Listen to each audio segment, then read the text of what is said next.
कार्तिक मास की सबको राम राम जी।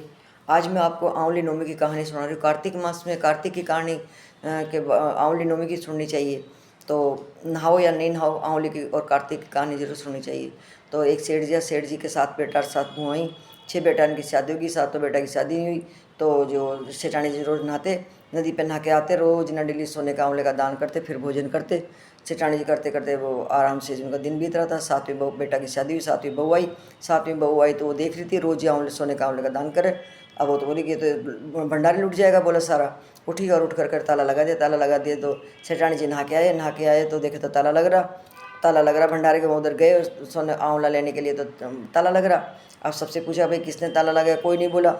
कोई नहीं बोला तो 7वीं बहू बोली कि मैंने लगाया ताला। भाई तूने क्यों लगाया, कैसे भंडार लूट जाएगा, बोले ऐसे आंवला का दान करोगे तो। सेठानी जी बोली सेठ जी अब तो रहने का धर्म नहीं, निकलो यहाँ से। सेठ जी निकल गए, सेठानी निकल गई, जो पेन रखा था उसी में निकल गए। चलते चलते रात हुई तो वो सेठानी जी बोली, सेठ जी बोले यहीं विश्राम कर ले, कर लो बोला। और सेठानी जी ने अपना आधा ओढ़ना बिछा लिया, सेठ जी ने चापी बिछा ली, सो गए। तो जो वही आंवली मैया ने सोची कि भाई अभी भूखी प्यासी है, अब इसको कैसे जो सद दिखाऊं। तो झट दाने से कल कल कल करती हुई नदी बेगी। नदी की आवाज़ आई और जो सेठानी जी उठ करके वही 5 बजे का नहीं उठे, देखो तो नदी बह रही। नहाई फटाफट, नहा करके आ रहे आंवली मैया ने सोची भाई भूखी रहेगी, दान करे बिना नहीं खाएगी। झट दाने से आंवले का पेड़ हो गया, सोने का आंवला लड़झड़ हो गया, सोने का आंवला थोड़ा दान कर दिया। और आंवली मैया ने सोची कि भाई इनको भोजन की व्यवस्था करो। 36 4 32 भोजन तैयार कर दिया और उनके लिए थाल सज के आ गया, खा लिया पी लिया। सेठानी जी खूब मौज कर। आंवली मैया बोली कि अब इनके लिए मकान भी बना दो, मकान बना दिया। उनको तो खूब नौन दोबारा से दो गया। तो सेठ जी ने खूब कारखाने चला दिए, तेल की मिलें चला दी, खूब चला दिया।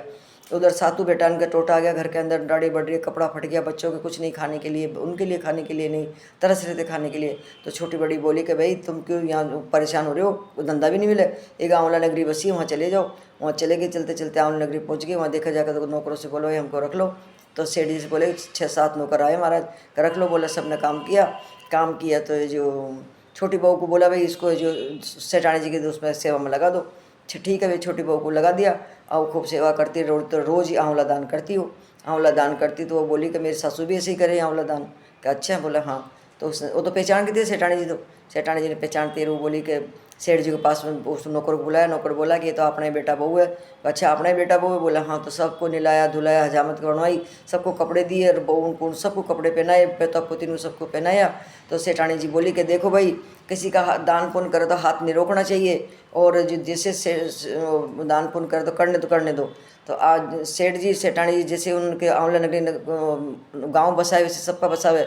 बहू बेटा ने जैसे गरीब है वैसे किसकी नहीं, कहता सुनता उड़ता बैठता, सासू ननद पाड़ पड़ोसी सबको ही आंवली मैया दर्शन देने